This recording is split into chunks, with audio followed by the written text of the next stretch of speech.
La estrategia electoral para el 2023 profundiza en las internas políticas tanto en el oficialismo como en Juntos por el Cambio. El Frente de Todos debate por el ajuste del presupuesto y la suspensión de las PASO. En tanto, Juntos por el Cambio también aumentaron los conflictos internos. Buenas noches, estas son las noticias a las 20:30. El Senado comenzó a debatir el presupuesto 2023, que fue aprobado en la Cámara de Diputados en medio de reclamos de la oposición por la ausencia del ministro de Economía, Sergio Massa, para explicar el proyecto. También hay discusiones internas en el Frente de Todos por el ajuste. Y el Fondo Monetario Internacional afirmó que Argentina debe reforzar el ajuste fiscal y contener la inflación para estabilizar la economía. Además, advirtió que el próximo año la economía solo crecerá un 2% a raíz de las vulnerabilidades internas, de la incertidumbre en torno a las políticas y el empeoramiento del entorno externo. El organismo también criticó los conflictos políticos internos del gobierno. Y luego del cruce que participaron Patricia Bullrich y Felipe Miguel, Horacio Rodríguez Larreta aseguró que la coalición opositora no se va a separar. Además, adelantó que van a seguir unidos a pesar de todas las tensiones. Por su parte, la titular del PRO apuntó contra el jefe de gobierno porteño y pidió que Larreta discuta con ella y que no mande a sus soldaditos a hablar.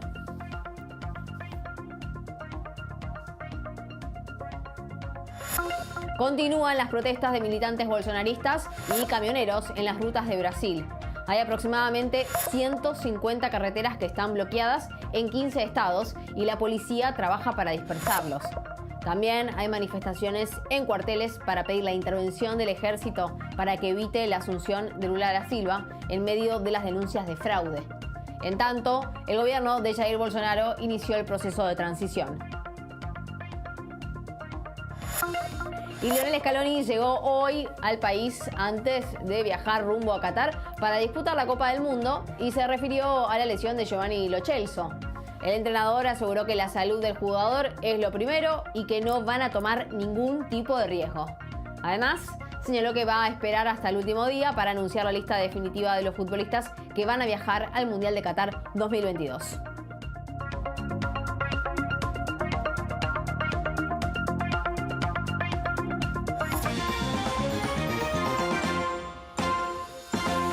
El Senado empezó a debatir el presupuesto 2023. 5 funcionarios del Ministerio de Economía defendieron el proyecto en la Comisión de Presupuesto y de Hacienda. El proyecto tiene media sanción de diputados y la intención del oficialismo es que la Cámara Alta emita dictamen mañana para poder sancionar la ley a mediados de noviembre. Por el rechazo de los diputados quedó excluido el proyecto el pago del impuesto a las ganancias por parte de los funcionarios judiciales y el artículo que permitía al gobierno nacional manejar las alícuotas de las retenciones a las exportaciones. Durante el debate de esta tarde, los senadores de Juntos por el Cambio se quejaron por las ausencias del ministro de Economía, Sergio Massa, de la titular de Desarrollo Social, Victoria Tolosa Paz, y del presidente del Banco Central, Miguel Pelle. En tanto, Gabriel Rubinstein, secretario de Programación Económica, defendió el presupuesto 2023 y aseguró que es realista y factible bajar la inflación del 100 al 60% anual. Considero totalmente realista y factible, a partir de este presupuesto, poder bajar la inflación cercana al 100% a una zona del 60%, haciendo cosas adicionales a la parte fiscal, porque obviamente estamos con una inercia muy grande y ello amerita ciertas políticas de ingresos en las que está trabajando activamente el gobierno para bajar un poco esa inercia. Cuando pensamos en bajar del 7% de inflación al 4, no es al 0, sino es al 4, compatible justamente 4% mensual de 60% anual, y ese es el desafío inmediato. Luego de la exposición, senadores opositores lamentaron que Sergio Massa no haya estado presente y consideraron que el presupuesto 2023 es poco realista. En tanto, senadores oficialistas desmintieron que fuera un presupuesto de ajuste. Y hoy lamentamos que no venga el ministro de Economía, el presidente del Banco Central, la ministra de Desarrollo Social, donde hay mucha plata para las políticas sociales. Y el desafío que tenemos en la Argentina, yo no tengo ninguna duda que es la reconversión de los programas sociales al sector productivo. Y además la ministra que estaba antes, o el ministro que estaba antes, que mandó y formuló el anteproyecto de presupuesto, hoy no está. Hay un presupuesto de ajuste o de reordenamiento del gasto, porque no quieren decir ajuste. Entonces queríamos saber cuál era. Hay aumento de impuestos que no estamos de acuerdo. Hay una pérdida en el poder adquisitivo, en el presupuesto que tiene que ver con la educación. ¿El ajuste o no? No, es un presupuesto, creo, realista, de acuerdo al contexto en que nuestro país se encuentra. No podemos dejar de perder de vista que se tuvo que encaminar un endeudamiento elevadísimo que dejó la gestión del gobierno anterior. El presupuesto atiende las necesidades básicas del Estado, pero, como le digo, en un contexto restrictivo. El Frente de Milagro Sala, junto a decenas de otras agrupaciones sociales que hasta ahora eran afines al gobierno, se unieron en un nuevo bloque y marcharon por el centro porteño. De esta manera, advirtieron que ya no toleran lo que consideran un ajuste por parte del Frente de Todos sobre los sectores populares. 4 cuadras de manifestantes coparon Avenida de Mayo desde las 10 de la mañana. La novedad no fue el corte de calles, sino los nuevos protagonistas de la protesta callejera. Son más de 100 agrupaciones nucleadas bajo el denominado Bloque Social por el Trabajo, que hasta ahora acompañaban al Frente de Todos, pero hoy con esta marcha marcan su cambio de postura. Venimos a plantear un primer punto de partida, decir, bueno, hasta acá, esto es un ajuste que este pueblo no está en condiciones de tolerar. En el último tiempo vimos el dólar soja para los que tienen en el campo. Tenemos el dólar Qatar para los que van a viajar al Mundial, el dólar tecno para las empresas tecnológicas. Y nosotros no tenemos ni dólar, ni peso, ni australes. La ganancia la producimos los trabajadores todos los días con el fruto de nuestras manos y de nuestro trabajo. Entonces es hora de destinar los fondos del Estado Nacional o las prioridades del Estado Nacional a quienes más lo necesitan y a quienes las generan. Cerca del mediodía, las columnas avanzaron desde Avenida de Mayo y 9 de Julio hacia el Cabildo, con consignas contra el FMI. Tampoco faltó el reclamo por el plan Potenciar Trabajo. Es un programa que está cerrado, que no está recibiendo recursos, que no hay nuevos ingresos y nosotros consideramos que ese es el principal error que hoy están cometiendo desde el gobierno, cerrar este programa porque todavía la falta de trabajo no está resuelta de ninguna manera. Y empezamos a atender a la deuda interna, que es la deuda de nuestro pueblo, que todos los días está cada vez peor. Los referentes montaron un escenario frente a las agrupaciones que ocupaban desde la Plaza de Mayo hasta la 9 de Julio. Pasadas las 14, cerraron así este nuevo llamado de atención al gobierno.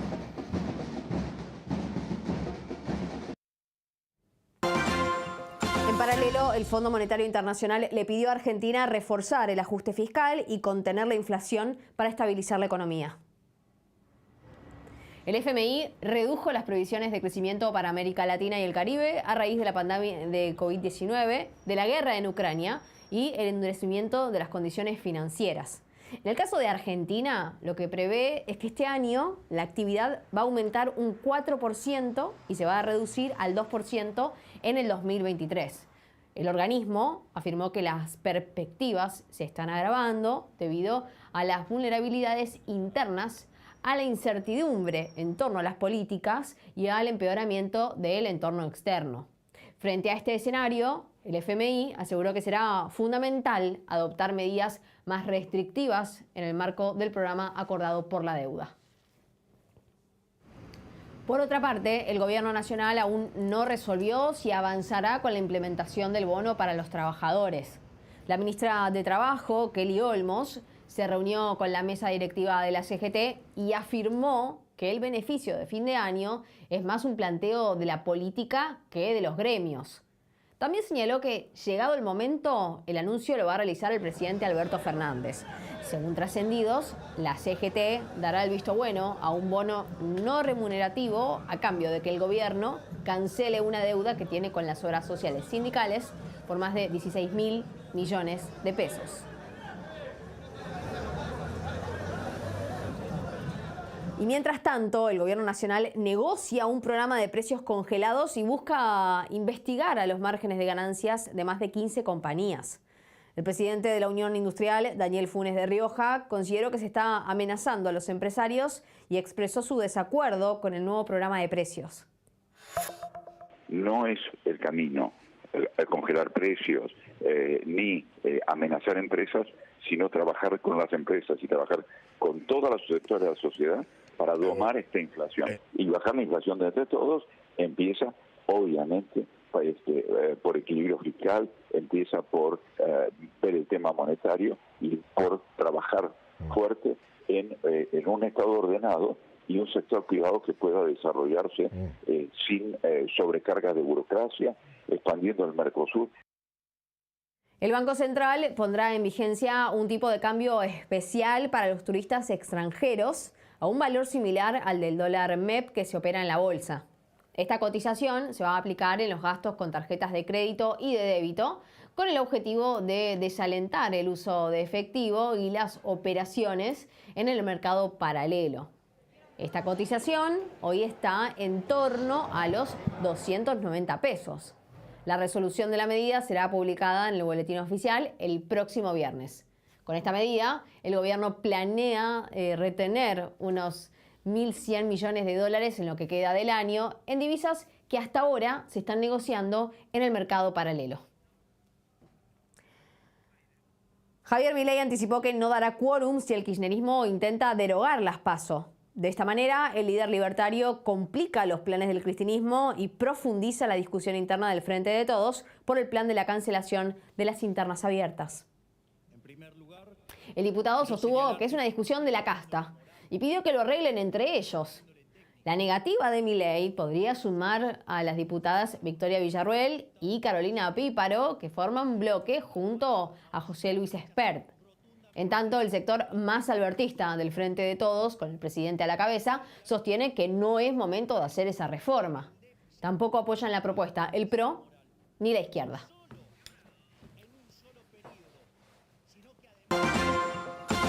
Continúan las internas en Juntos por el Cambio. Luego del cruce que protagonizaron Patricia Bullrich y Felipe Miguel, el jefe de gobierno porteño, Horacio Rodríguez Larreta, aseguró que la coalición opositora no se va a separar.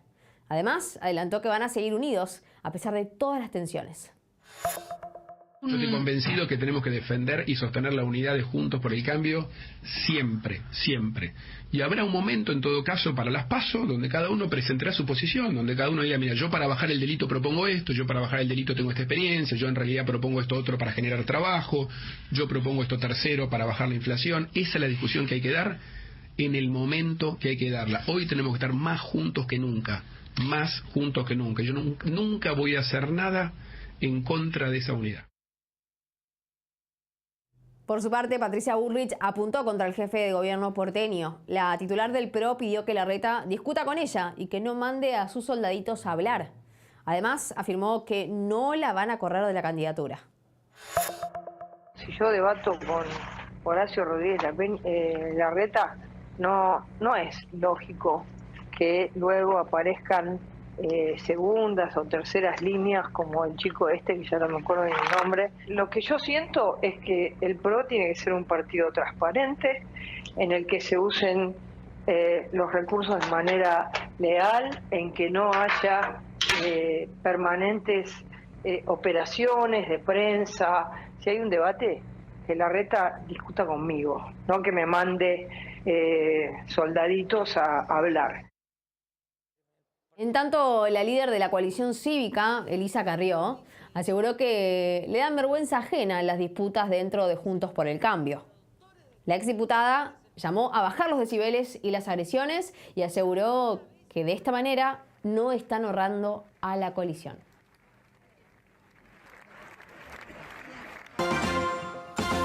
Eduardo Casal pidió que la Corte Suprema revoque el cierre de la causa dólar futuro, en la que se acusa a la vicepresidenta Cristina Kirchner y al gobernador de la provincia de Buenos Aires, Axel Kicillof. El procurador general sostuvo que el caso se debe tratar en un juicio oral y aseguró en un dictamen que la sentencia merece ser descalificada en los términos de la doctrina de la arbitrariedad.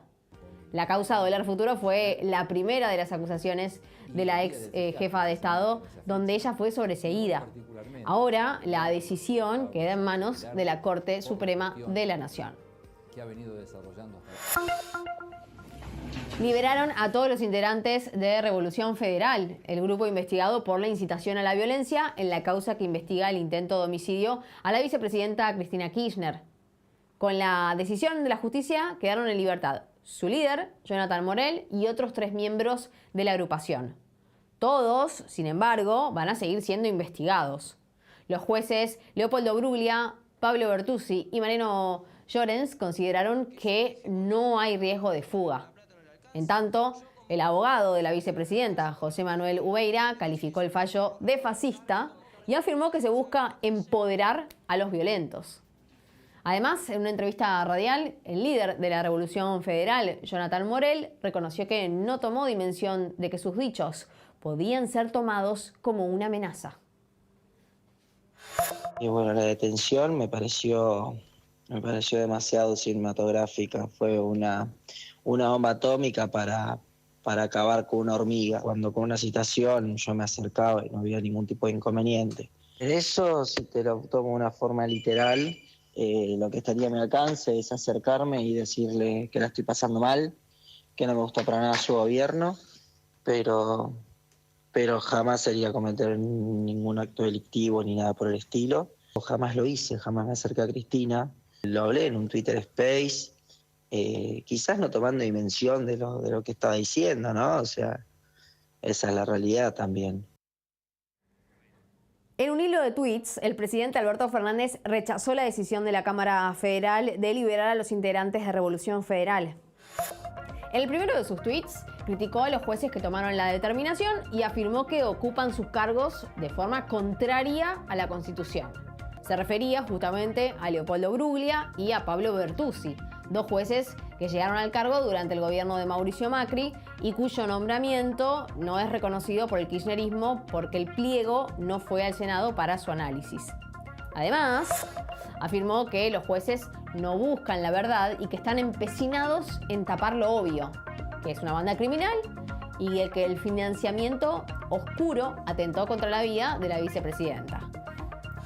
El presidente afirmó que Bruglia y Bertuzzi solo deberían estar en los tribunales para los que concursaron y señaló que su presencia en esa Cámara es por una maniobra ilegal del expresidente. Y por último, pidió la intervención de la Corte Suprema y le pidió al máximo tribunal que tenga la celeridad que tuvo para imponer a su presidente al frente del Consejo de la Magistratura.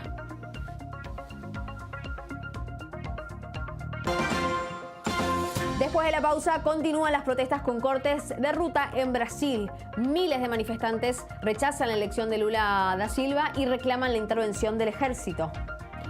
Además, Scaloni se refirió a la lesión de Giovanni Lo Celso y aseguró que no van a tomar ningún riesgo con respecto a la salud de los jugadores de la selección. Estos y otros temas en instantes, en Noticias a las 20:30.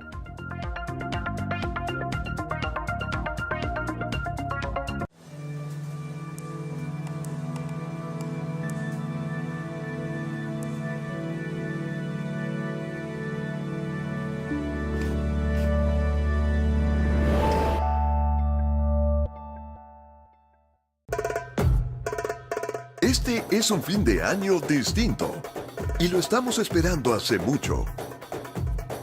Desde el canal de la ciudad te contamos lo mejor de Qatar, con Muna como enviada especial. Y ahora sí, comienza el sueño.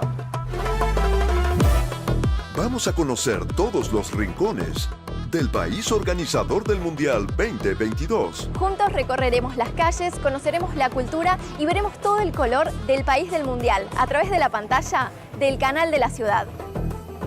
Vivamos el Mundial juntos. Somos locales en Qatar.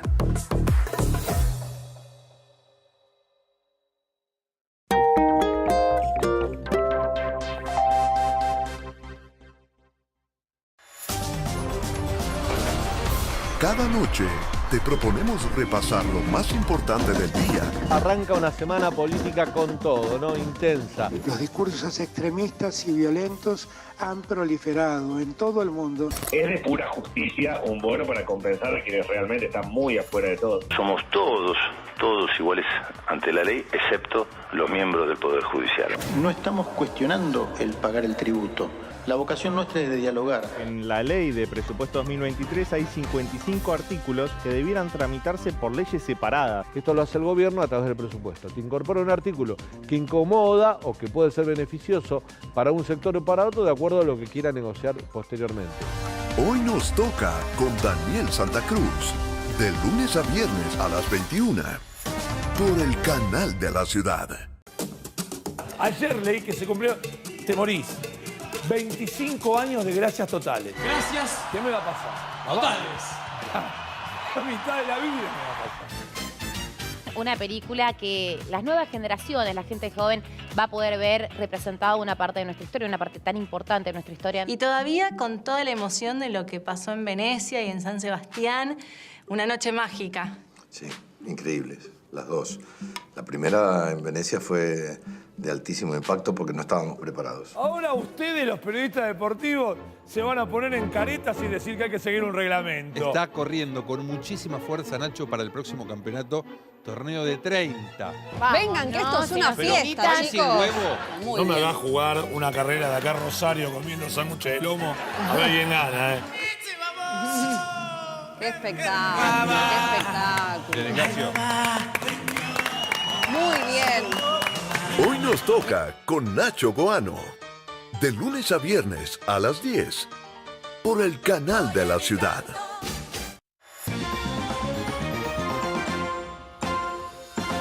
Los manifestantes bolsonaristas continúan cortando alrededor de 150 rutas en 15 estados de Brasil. Exigen la intervención militar para evitar la asunción de Lula da Silva. En paralelo, se realizó la primera reunión de transición entre los equipos de Jair Bolsonaro y el presidente electo.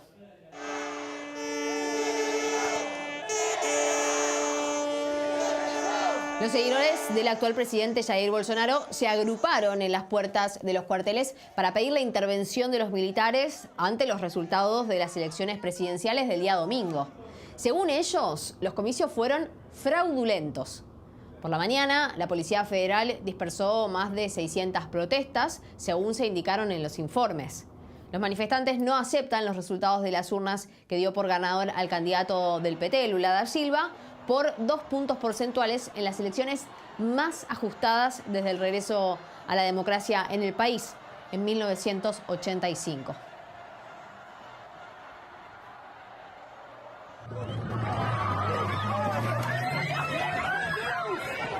Y de esta forma, un conductor atropelló a los manifestantes presentes en la ruta a Washington-Luis de la ciudad de Mirasol, en medio de las protestas contra Luis Ignacio Lula da Silva. Las autoridades aún no brindaron detalles del estado de salud de los heridos, pero al menos 10 personas fueron atendidas por los servicios de salud. El conductor está detenido.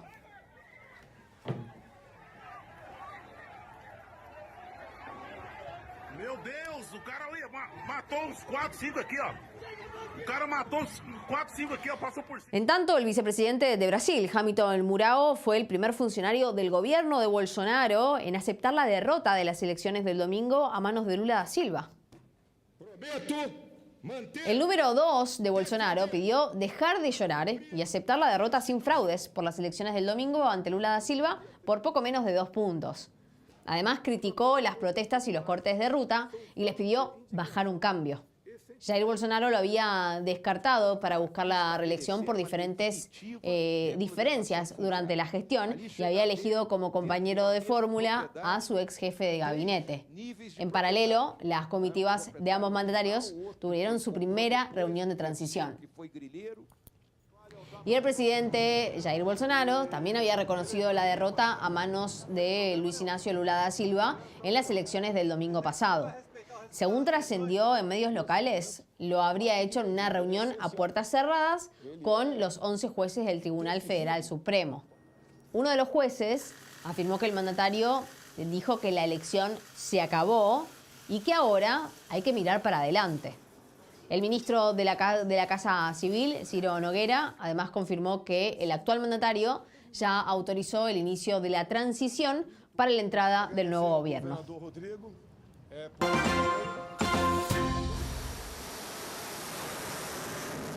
Corea del Norte lanzó 23 misiles balísticos de corto alcance al Mar del Este y uno de ellos cayó en el agua de territorio de Corea del Sur, a 60 kilómetros de la costa. El ataque del ejército de Kim Jong-un se da en respuesta a los ejercicios militares de gran escala que Seúl inició junto a Estados Unidos durante esta semana. El ejercicio que movilizó a más de 240 aviones sobre la península de Corea es el más grande de los últimos tiempos.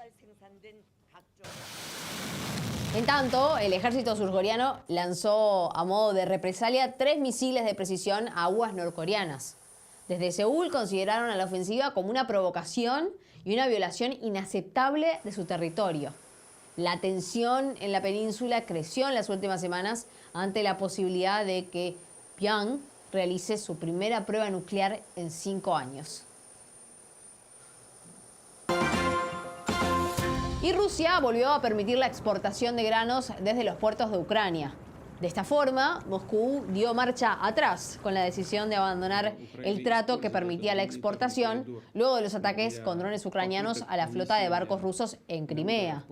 Ahora, el ministro de Defensa ruso aseguró que existen las garantías necesarias para regresar al acuerdo del Mar Negro. Además, uno de los garantes del acuerdo, que es el presidente de Turquía, Recep Tayyip Erdogan, habría hablado con Vladimir Putin para que los envíos de cereal continúen según estaba planeado. Según la ONU, Ucrania exporta alrededor de 45 millones de toneladas de granos al año. Decretaron el toque de queda en Ecuador mientras aumentan los atentados de bandas criminales en varias ciudades del país. Las fuerzas de seguridad confirmaron que en las últimas horas estallaron 7 cochebombas y que se encontraron más de 10 artefactos explosivos.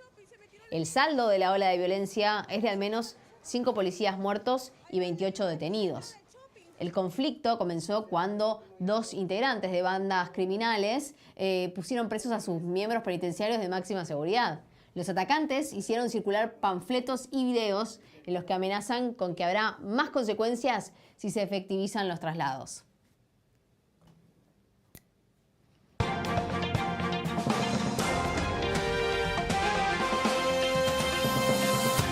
Lionel Scaloni llegó al país antes de viajar a Qatar para disputar de la Copa del Mundo y se refirió a la lesión de Giovanni Lo Celso.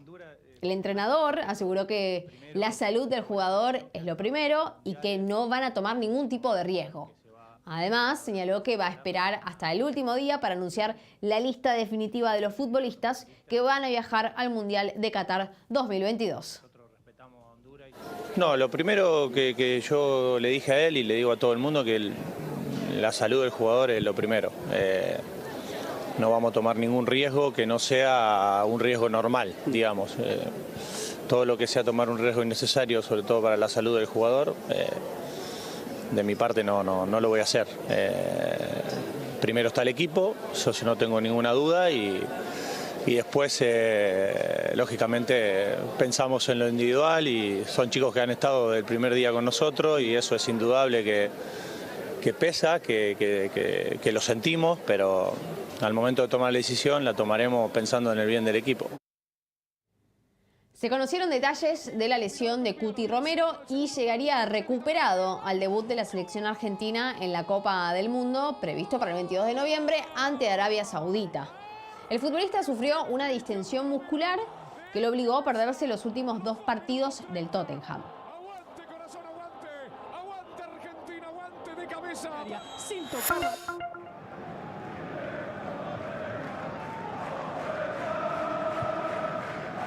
Racing dio vuelta al partido ante Tigre en la Largue y va a ser rival de Boca en la final del Trofeo de Campeones. El conjunto de Avellaneda derrotó 3-2 al equipo de Victoria con goles de Maxi Romero, Jonathan Gómez y Gabriel Auche en la cancha de Huracán. Abel Luciati fue expulsado y Enzo Copetti salió lesionado. La final se va a jugar el 6 de noviembre en San Luis.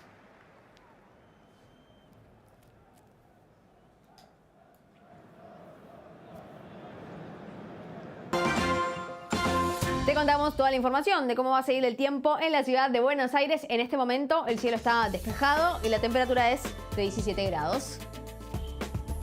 Veamos qué va a pasar mañana. Se espera otro día primaveral. Al amanecer tendremos una mínima de 14 grados de térmica, pero la temperatura, atención, que va a subir rápidamente. Ya por la tarde va a estar ideal para salir a disfrutar del aire libre, porque se espera que el cielo esté despejado y que haya una máxima de 23 grados. Y hacia la noche también va a estar muy agradable. El cielo va a estar despejado y se espera una máxima que va a alcanzar los 18 grados.